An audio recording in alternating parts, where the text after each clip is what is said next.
everybody, it's Book of Katherine. I'm so glad to have you back for Depression Part 3. I hope you saw Depressions Parts 1 and 2. If you haven't, the links are in the description below. Try to include them throughout this video up here. We'll try and do that for you. So anyway, I'm so glad to have you with me. Depression Part 3 is going to be my favorite part of the whole thing. It changed my life. And that is called... the cognitive distortions. I keep mixing. I'm like, remember, I've been covering so many things today. You guys got to forgive me. So we are covering cognitive distortions, and those are basically distorted thinking, and that changes everything. It causes depression. Don't believe them when they say they don't know what causes depression. They absolutely do. What causes depression is the neurosynapses, the way our brains develop, and the way we're raised. When we're formed from a very young child, our brains are not developed. And then whatever abuse, if we suffer abuse or we're missing in some area, like we're not raised good emotion regulation, like good love maps or good emotion regulation in anger, or maybe in startle, or maybe in love, all of these things, like our brains are supposed to map. Our parents are supposed to love us and care for us in a way that maps our brain in. By the age of 4, they say our brain is mapped, that we get wired correctly. And if they wire us in an unhealthy way, like if they don't mirror our emotions and instead when we get hurt, they say, oh, everything's great, that totally screws up. Our brain goes the wrong way, or the wrong kind of amount of neurotransmitters gets released. And what that does is it ends up changing our emotions. It's the way that we think. We think, and our thinking is linked to our way our nervous system works in our brain, and then that releases things, and that's how we feel emotions. So we can control those emotions and regulate those emotions by actually changing the way that we think and catching the ways we distort the world. Depression is caused by distortions in the world. There may be other things that they talk about, like damage to the brain and things like that, that have to be done through other means, but it's good to know that this is where all these mental and emotional issues are coming from up here in our nervous system, in our brain. And so cognitive distortions is a way, if you start actually knowing what they are, catching them in your life, you can talk your way out of them and actually calm down, take that anxiety down, take that nervousness down. I know for me, when I learned this, I was really, really, really scared to go into like owning my own business and like going out and going onto the big stage, things like that, big events in my life. I had all these really distorted thinking, and I'd be so panicked that I couldn't actually get myself to go. I was like, no way, all these bad things are going to happen to me. And I was like, you know what, let me find out if I'm thinking distorted in any manner. And I had learned these cognitive distortions, and so he gives this chart after you learn them. And what he says is on the chart is he said, write down everything you're thinking. Like write down your feelings, and then write down like a list of your feelings, and then write down a list of the things you're saying to yourself about this event. He's like, pick an event that you're going through and then write down what you're thinking about this event. And I'd write down all these things, all these beliefs I had about the upcoming event, right? And all these beliefs. And there are like 15 beliefs about what this event or what these other people thought or what was really going on. And then it would say, now, see if that matches any cognitive distortion on these. How many is it again? 10 cognitive distortions. And I was like, oh my gosh, every single one is a cognitive distortion. And I'd label every single one. And then he'd say, what's the reality? Like, what's the distortion you're doing? And I would literally be like, oh my gosh, this is reality. This is reality. This is reality. And I didn't need a psychologist to do that for me, which is what psychologists kind of do. They're supposed to help you get in touch with reality and work through your distorted thinking, right? And I did it all on my own. And I went into the events and onto the stage just completely confident, free of anxiety, free of fear, by myself. I did that by myself. I didn't have to take any anxiety medication for it, nothing. And that was a big deal in the very beginning of my recovery. That's really important to know. Well, I'm just saying like on the long life of recovery, because I'm getting better and better. Like I talked in my other video in part 2, that I'm still working on stuff. Like I'm still correcting my cognitive thinking now that I'm having emotional stuff come up, trying to get out of the house, transitioning from being in bed all the time to being able to walking more and having the desire to be set free. Now that I have a longer memory and I'm remembering more of my days, I have a deep desire to go out and connect with people again, but I'm not quite there. My body isn't conditioned enough to allow me to do that. That's very, very difficult. So, so I'm feeling a lot of stuff, and then I'm talking myself through it, and it's really, really making my life a lot better. You know, this just all calms down once I work through it. So, anyway, let's go through the cognitive distortions that they are. He has a chapter on chapter 3, I believe it's page 28 in the Feeling Good Handbook. In this one, I think this edition is, let's see what edition this is. I know it's one of the earlier ones. They're all the same. I have a 1980 edition. Wow. Okay, and he keeps redoing it or something like that. I'm sorry. No, 1999. That's right. So 1999 edition. On my 1999 edition, it's chapter 3, page 28. And then he breaks it down and he spends like this tremendous amount of time going through every single one for you to understand. But there's a shortcut to it. He has these definitions for all 10 of them, but there's a shortcut at the towards the end, like should statements, and you hear Dr. Phil going through these all the time, but he just kind of shortcuts it, but it's what they end up going and doing when they go off to these like on-sites or these big things. They have to work through things like this. So on page 42, that gives a shorthand to all of these cognitive distortions, and I'm going to go through them with you really quickly. I'm going to try to go through them with you really quickly, and we'll do that together because it's so powerful. I really, really think that you will enjoy it and it'll change your life. Well, it changed my life. If you're going through depression, any level, mild, severe, it should make a big difference if you're willing to go for it. So, so number one, table 3.1, definitions of cognitive distortions. So number one is all or nothing thinking. All right, so all or nothing thinking is when you see things in black and white categories. If your performance falls short of perfect, you see yourself as a total failure. And he gives an example of a wife who's like serving, all right, remember this was written back in the 60s and early 70s. So he gives an example of a wife who serves her husband roast beef and he grumbles and complains that it's kind of dry. And her automatic response in her head, her thoughts are, oh my gosh, I'm a total failure. I can do nothing right. Man, I can just do nothing to please this man. That's all or nothing thinking. She didn't focus on that thing. She didn't say, you know, that this was an event. She didn't see it as an event. She went and categorized herself as a total and complete failure. She went all. She said, all of me is wrong. There's nothing good about me. There's absolutely, she didn't say this area, this event, and it's not reality. You know, he grumbled about the meatloaf. He wasn't saying that she's a failure of a human being. He didn't say your life is worth nothing. You have absolutely zero to value. That's not what he said to her. He just grumbled about the meatloaf being dry. And so she blows it out and says, I'm a total failure. Just like somebody, if they win second place, I saw this in competitive dancing all the time. If they got anything other than first place, they were like, that's it, everything's over. You know, I'm a horrible dancer. Like, I'm a horrible dancer. I can do nothing right. I would see it in HR when we did things like that. If they gave a customer service experience to someone that wasn't good, they felt like they were a total failure at their job. When in reality, the fact that they are feeling bad about giving a customer a bad experience is a sign that they're a great customer service rep. And that in that one instance, they were not able to do it. And it may not have been their fault, but they gave their best at it. Or maybe they really did mess up, but they shouldn't color their entire transaction as like, oh, I'm completely bad at my job. So all or nothing thinking is like, I'm either perfect or I'm a total failure. I'm either perfect or I'm a total failure. And you always go for perfection. And he goes through it in more detail. Remember that. So number two is overgeneralization. You see a single negative event as a never-ending pattern of defeat. Like I just said, oh gosh, I'm blending them together. I really should not go through them with you and give you examples. I'm going to read them to you and just read what he says. Shall we do that? So, because I'm blending them. Overgeneralization, you see a single negative event as a never-ending pattern of defeat. Number three, mental filter. You pick out a single negative detail and dwell on it exclusively so that your vision of all reality becomes darkened, like the drop of ink that colors the entire beaker of water. So like if there's a big beaker of water and it's totally clear and then you take a drop of ink, you let that little drop of ink, you don't let it sit there and suspended and leave it in where it fell. You let it color the entire water and the whole entire life becomes dim by this one single event because you dwell on it so much. In our lives, we have 5 million things going on. Even if we're just a gamer, there's 5 million things going on, but you can dwell on one little thing that happened and it can color your entire life. So that's mental filter. So 4, disqualifying the positive. You reject positive experiences by insisting they don't count. Gosh, I so know about that.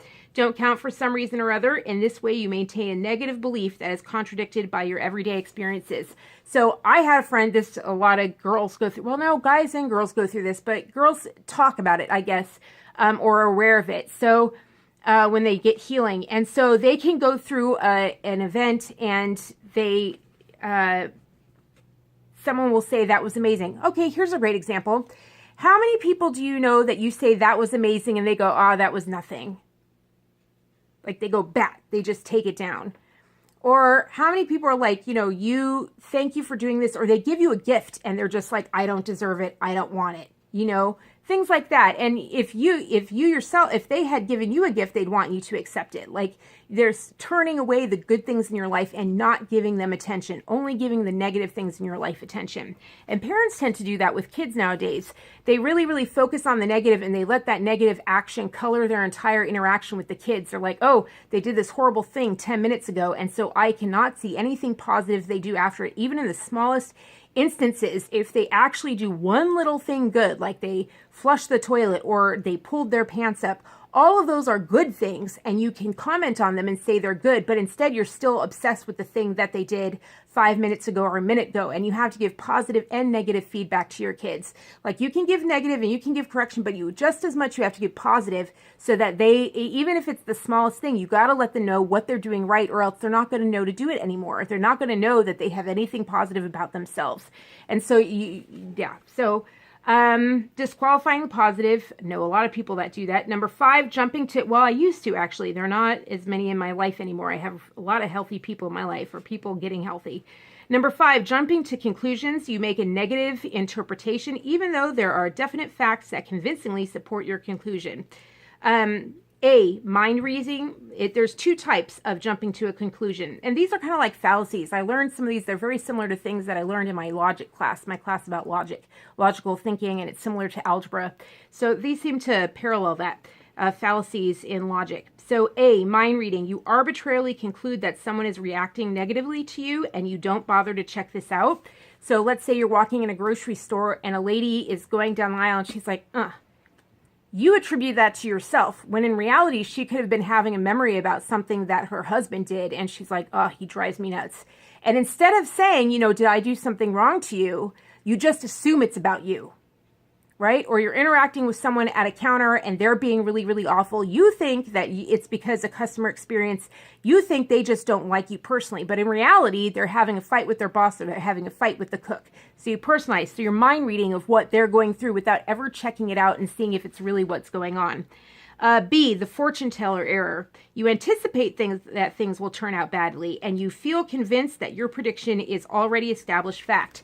And that's one of the things that I had, this fortune teller thing going on in me, is that I was believing that something was going to happen at this event. I was believing that all these things were going to happen at this event when I haven't done the event yet. Like I just believed it. I just had these beliefs about what was going to happen at that event.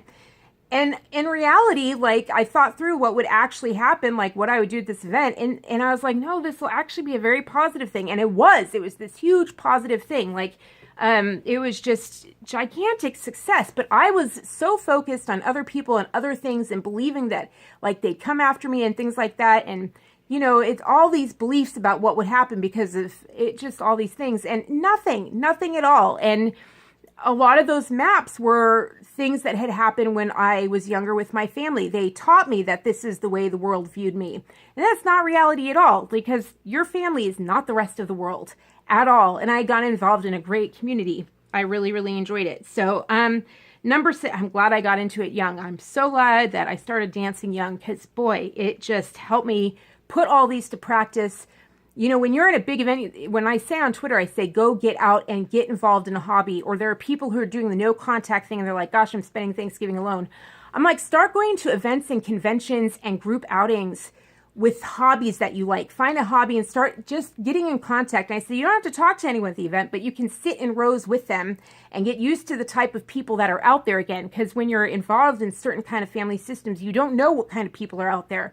And you can start to learn the kind of people that you like. And then maybe after going to a few conventions and figuring out what groups of people you like, getting to know who they are, getting to know the speakers. Then you can actually start and sit next to them and then maybe strike up a conversation, and then you build a new circle of people that you feel safe with, that you can have a healthy relationship using these tools. And so that's why I say get out there and find a new network so that when Thanksgiving comes, maybe you're invited somewhere else. So that certainly happened with my husband and I. Like, we would do Thanksgivings in the past with people we found on the outskirts that had nothing to do with either side of the family, extended, nothing. So that really, really made a big difference in our Thanksgivings. Number 6, magnification, catastrophizing, or minimization. So that's maximizing the negative or minimizing the positive, right?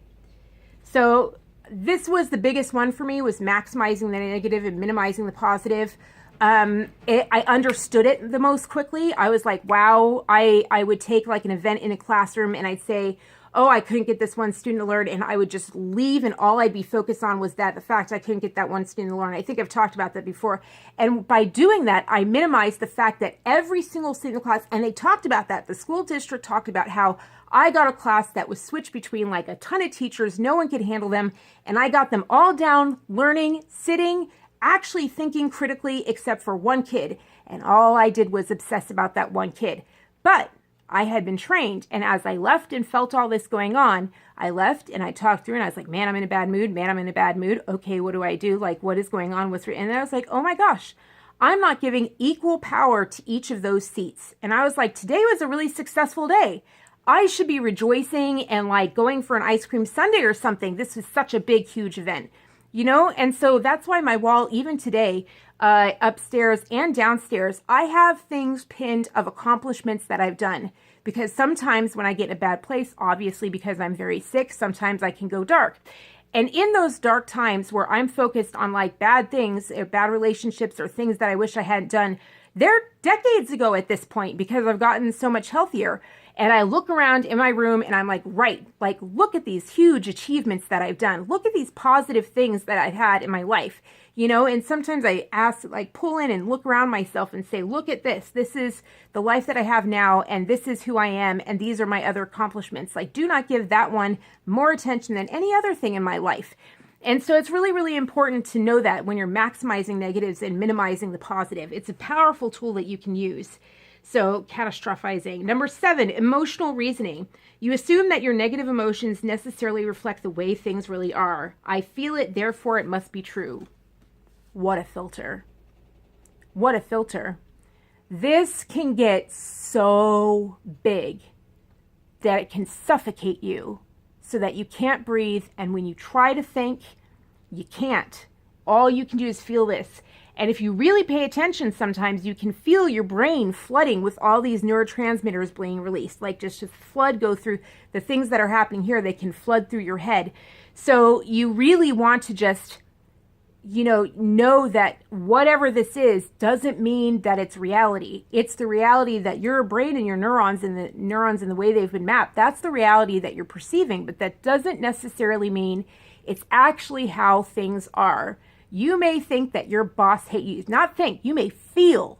You may feel with absolute certainty that your boss hates you. You may believe that to your very core because of how you feel. When you walk in your boss, you just have all these feelings come off of you. Doesn't mean it's reality. Doesn't mean it's reality. You can't think through it and be like, these are actually the reactions I've had. There's so many other things that could be going on that are triggering this kind of emotional neurotransmitter releases. There's so many other things that could be going on. Just because we feel a certain way doesn't mean that's actually how it is. And it's especially hard for people when we did the Do What You Are handbook. When we did that and we said there are people who are thinking versus feeling. Be very aware that will tell people like, oh, so what you're feeling is reality, or what you're feeling is going on in the room is reality. No. Feeling happens up here. Like that just means you're able to connect dots. It means that there's something going on in your brain where you're able to connect dots. It's not something going on here. Thinkers think through in a logical fashion, and they observe and they think through it in their head. Feelers also have this like, oh, I know what's going on and I can tell. But it's still coming from up here, and they think their way through it in a different way than thinkers do. So it still originates up here. And feelers can sometimes feel so strongly. This goes so big. If any kind of distortion is up here, it can overwhelm them, and then they think that's reality because so often they're right about things. Does that make sense? Like if they're off center or something like that, they can think, oh, you know, this must be true because I'm so right all the time. And you really have to catch yourself if people are like looking at you strange, or if it's creating problems in your life. If you're working your feeling the right way, it should be causing resolution in your life and love in your life if it's actually connecting the way that you were meant to be. So you have to because feeling can help you see reality, like actual real things that are going on. And so, and you can actually say why that is. So it's just a very different thing. So be aware of it. So number 8, I'm not a doctor, just these are my opinions. My opinions. If they help you, great. Please seek a doctor's attention. Okay, so like YouTube, you know, helping, just, we're in this together. All right, so number 8, should statements, really, really big. You try to motivate yourself with shoulds and shouldn'ts, as if you had to be whipped and punished before you could be expected to do anything. Musts and oughts are also offenders. The emotional concept is guilt. So it's when you feel guilt and you're like, I should have done this, I should have done that, and you whip yourself to death. It can be extremely painful and extremely detrimental. And I see the shoulds with a lot of kids on the shows today because their parents are all this, you know, UN media has told us to have kids late in life, which is not actually healthy to do at all. You're 2 generations away from your kids, like 2 generations away from your kids, can't relate to them as much. So this generation over here is used to rules and regulations, but then they believe they're supposed to be helicopter parents, so they never actually raise their kids to have any responsibility. But they expect them, even though the parents didn't raise them to be responsible or self-sufficient, the parents were raised to be self-sufficient, so they expect the child to be this way. And the child can feel it, but they have no equipment whatsoever. They've been raised to be fully immature and reliant on their family. But boy, can they feel that pressure from their parents. Their parents have whipped into them. You should be A, B, C, D, and E. And the kids are like, I'm not that way. And a lot of that's because the parents didn't raise them that way. All these rules and codes of behavior that the kids would gladly, like, they'd be naturally in that if the parent had done any kind of like healthy, rigorous parenting and put the kid first and taking care, you know, but unfortunately our society isn't helping us do that anymore. They're saying that helicopter parenting is healthy when really it just makes them infantile. And you're seeing it now. You're seeing the backlash is that they've created all these codependent systems. And all these kids cannot live without their grandparents. They learn that their parents are unreliable, so they rely upon their grandparents. And now grandparents are passing away. And the kids are going into not just depression, but major depression, severe depression, suicidal places. And their world falls apart because they were never raised to be on their own and independent. They were raised to always be reliant. They get all their money from their parents. They get all their money from their grandparents. They don't know how to earn it on their own. And that's a parent's job, is to raise a mature adult that doesn't need them. And a lot of parents are codependent today. They need their kids. They're like, that's why you have kids, is you'll always have a lifelong companion. And I'm like, no, it's to carry on the family name. And then when you get into an old folks home, they have the money to pay for it and take care of you and let you do what you want to do. No, it's not supposed to be a companion for the rest of your life. No, you better society and you carry on your values or the way you see things and you instill that in your kid, and then you get excited about who the individual they are and see who they grow up to be. You're supposed to help them be an individual. That's the whole process of parenting, 0 to 18.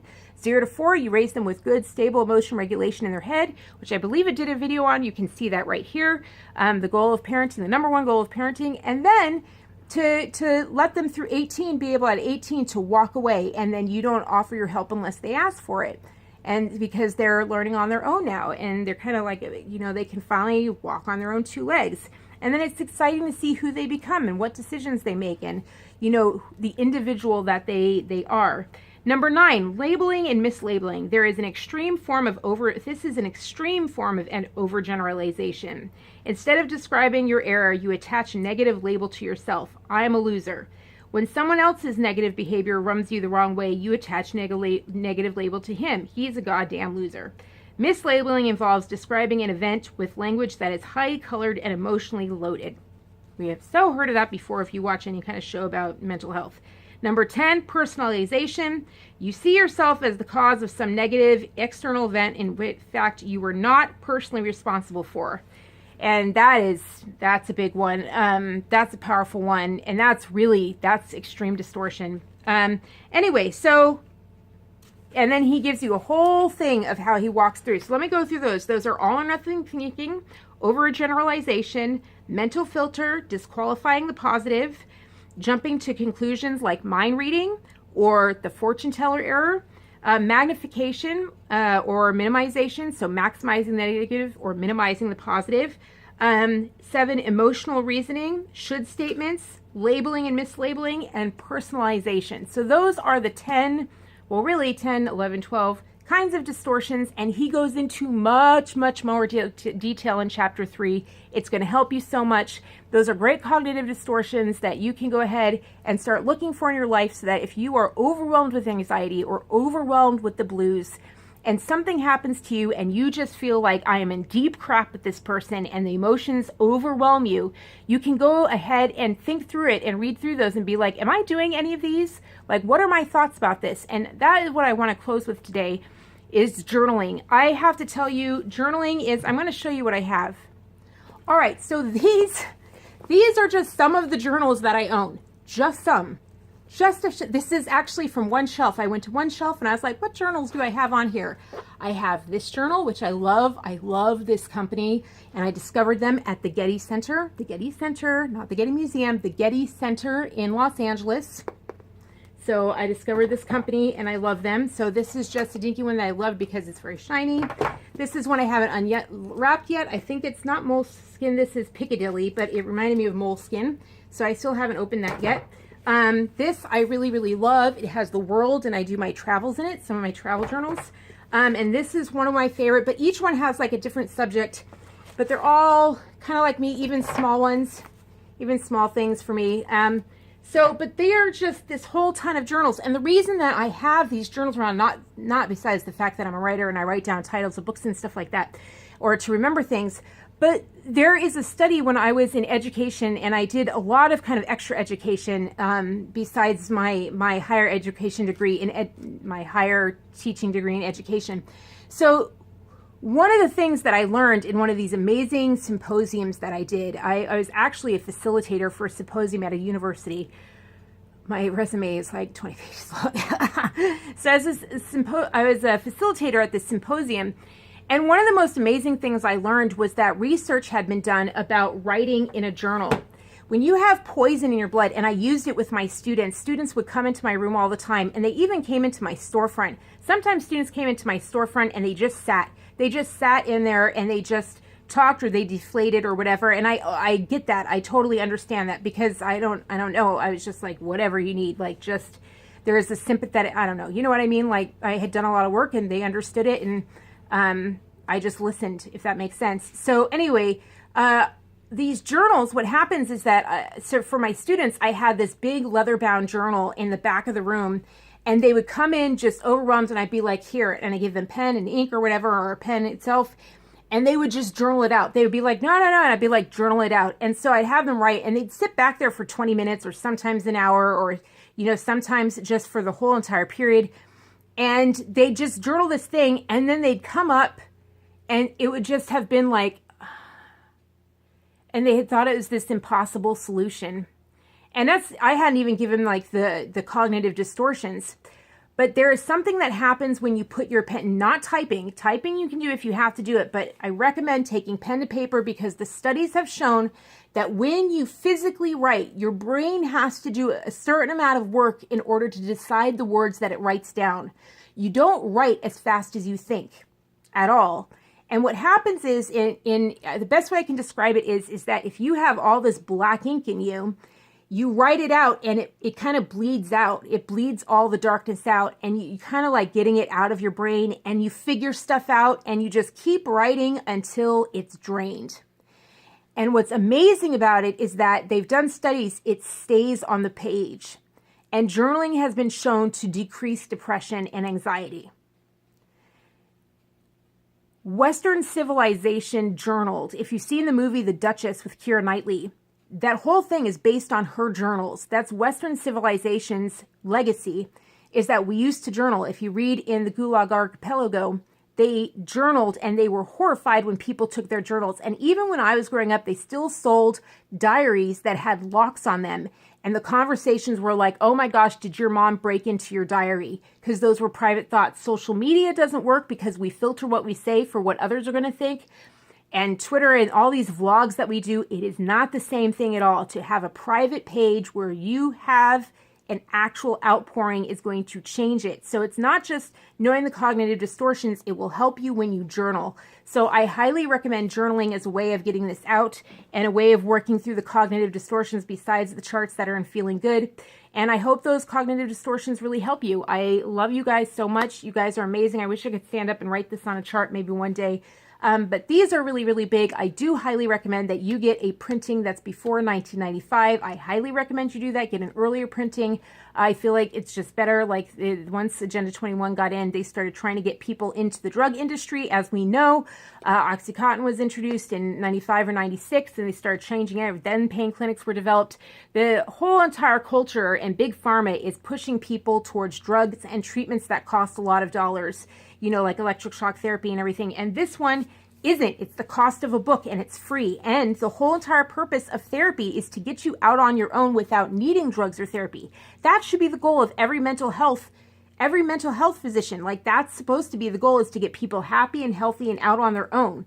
And so that just are some tips that may help you. Anyway, I love you guys. That's Depression Part 3. And here you go. Depression Part 1 right here and Depression Part 2 right there. I'm pretty sure those are the ones. If those are not the right ones, I'll have the series here, or maybe the play. You know what I mean. Just see what I have, because I don't know what it is. Mwah! I love you guys so much, and I will see you on the next one. Love you. Bye.